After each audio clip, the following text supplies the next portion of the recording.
Nuclear energy is an extremely controversial subject in the eyes of environmentalists. Though it is a clean, cheap source of power, it does have many cons as well.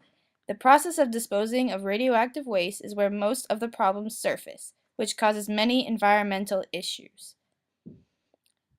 In the United States, we currently have 103 reactors in 31 states that supply about 20% of the nation's power. Nuclear energy is created by the fission of uranium atoms. When a uranium atom splits, a fraction of its mass turns into energy, and what is left turns into heat. This heat is then converted to steam, which is used to create electricity. Nuclear energy is not only more efficient than combustion, but also results in less waste.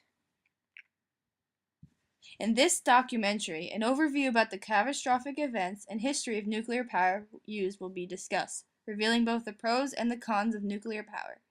Nuclear power still affects today and the millions of people residing in our nation. Breaker, breaker, the Italian navigator has landed in the New World. I repeat, the Italian navigator has landed in the New World. This coded message was relayed to President Roosevelt to confirm the successful completion of the first nuclear chain reaction, which commenced the start of the nuclear age. In 1942, beneath the bleachers of Stagg Field at the University of Chicago lies Enrico Fermi. It was there when Fermi conducted the first nuclear chain reaction as part of the Manhattan Project that began in 1941, when Albert Einstein wrote to President Roosevelt about starting the project after escaping Germany.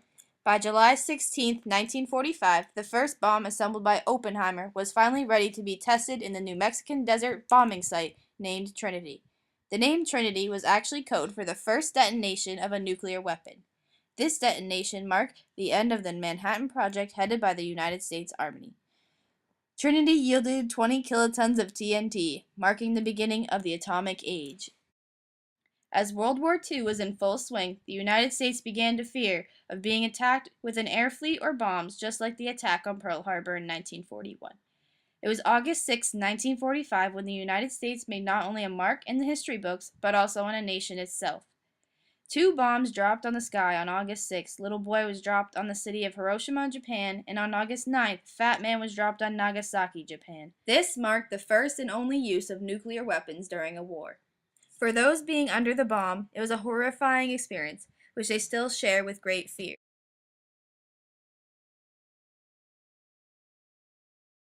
The familiar sights, they were all gone. I burned that area went as far as my eyes could see. The water pipes were broken everywhere. Around these places, many dead bodies were piled on top of each other, and no maggots on them. In hunger and thirst, they had came to at least have some water and died. Under the crushed houses, there were abandoned bodies. Even with great effort to step on bodies, I did so many times. I was shocked. The air raid shelter, which should have been empty, was full of many people, and with charred bodies, people with ripped flesh covered in blood, people whose eyeballs had burst out of their sockets, people whose burns had swollen their bodies by 2 or 3 times. Everywhere people were wailing, "Give me some water! Help me!" I was scared, paralyzed with fear, and unable to move. All I could do was scream, "Mummy, help me!" My younger sister had been sent flying by the blast, and I had no idea what happened to my friends. My elder sister child had also been sent flying. Eventually, the 3 of us were reunited and huddled together screaming for help, but no help came. About 150,000 to 246,000 plus casualties occurred in the atomic bombings of Hiroshima and Nagasaki, though only about half of these occurred on the first day. The other deaths occurred in the following days, weeks, months, and possibly even years, which is why a number cannot be nailed down to the exact person. These others have died from burns, radiation, sickness, and other injuries conjoined with illness. Producing the first usable electric power from nuclear energy in 1951, a breeder reactor in Idaho began what soon became the race to obtain nuclear power in the following decade, as it was a more efficient yet highly radioactive source. Nuclear power became a disease, spreading throughout 30 countries and endangering thousands of lives. Nuclear power is efficient and seemed to work flawlessly, but as time went through its course, it was shown that nuclear power did in fact have faults. It was 4 a.m. on a Wednesday when it all started to go downhill. March 28, 1979, in Middletown, Pennsylvania, the 3 Mile Island Unit 2 had undergone a partial meltdown, with the potential to kill thousands of people and making environment unlivable if not stopped. It all started when an electrical failure in the system caused the main feed water pumps from sending water to the steam generators that remove heat from the reactor core. This caused the reactor to completely shut down. The pressure that was in the part of the nuclear part of the plant began to increase rapidly. To cope with the increasing pressure, the relief valve was then opened. As it should have gone down the valve as it closed, it became stuck, but the opposite was indicated in the control room of the plant. As water flowed throughout the system, in the control room it failed to show exactly how much water was covering the reactor core, so operators assumed that there was enough when it was exactly the opposite. Water escaped the stuck valve, so operators then turned off the cooling system completely and only allowed little water to flow in the nuclear part of the plant itself, which led to the overheating of the reactor core and melting of fuel pellets. Fear was struck, and thousands were left in the shadows of 3 Mile Island, but some began to realize what had happened before it was out to the public. About half of the core had melted and was exposed in the accident, leading to an amazing recovery from a full-blown meltdown and the saving of thousands of lives in Pennsylvania. As this was a miracle, other plants were not so lucky. One of the guys that worked on the island went to work, and they turned him around and told him to go home. He said, "What's going on?" They said, "There was a bad radiation leak sometime last night, and we're not allowing anybody on the island. They say, if we need ya, we'll call ya." So he turned around and came back, stopped here to get gas on his way home. It was around 6:30, something like that, 6:30, 7 a.m., and he told me to fill it up.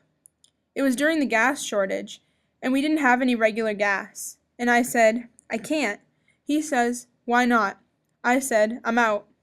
He said, "Don't you have anything?" I said, "Yeah, I have unleaded, and I have high test."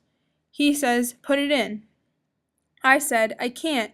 You got a restrictor in your tank." He said, "Bust it out. I'm getting out of here." That's when I said, "What happened?" He said, "TMI's ready to blow up. They had a bad radiation leak last night. They're going to probably be evacuating the whole area." So, we knew it long before it was on the radio. But what can you do about it? On the morning of April 25th, 1986, there was a nuclear accident at the Chernobyl power plant. Prior to routine shutdown, the reactor crew at Chernobyl 4 began preparing for a test. This test would determine how long turbines would spin and supply power to the circulating pumps following a loss of main electrical power supply. When they did this, the reactor became unstable and they shut it down. Due to the unusual design of the control rods, a dramatic power surge occurred. The interaction between the scalding hot fuel and cooling water led to the fragmentation, along with rapid steam production and a dramatic increase in pressure. This extreme pressure caused the 1,000-ton cover plate to become partially detached from the reactor, rupturing the fuel channels and jamming all of the control rods. Steam spread throughout the whole core, causing a steam explosion and releasing fission products into the atmosphere.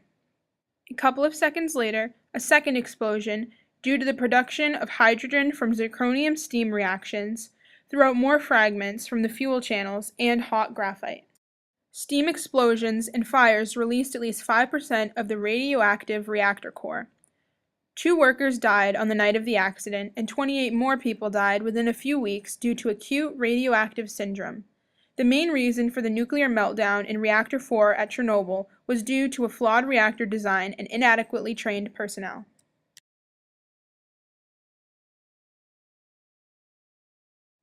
There was a heavy thud, and a couple of seconds later, I felt a wave come through the room. The thick concrete walls were bent like rubber. I thought war had broken out. We started to look for Kodumchuk, my colleague, but he had been by the pumps and had been vaporized. Steam wrapped around everything. It was dark, and there was a horrible hissing noise. There was no ceiling, only sky, a sky full of stars. I remember thinking how beautiful it was. The history of nuclear power still comes in effect today, and the marks they left on nations still resonate as great tragedies as well as great feats. Even in power plants with high safety precautions, accidents still occur. Nuclear power is here for us to use, but it also comes with great costs.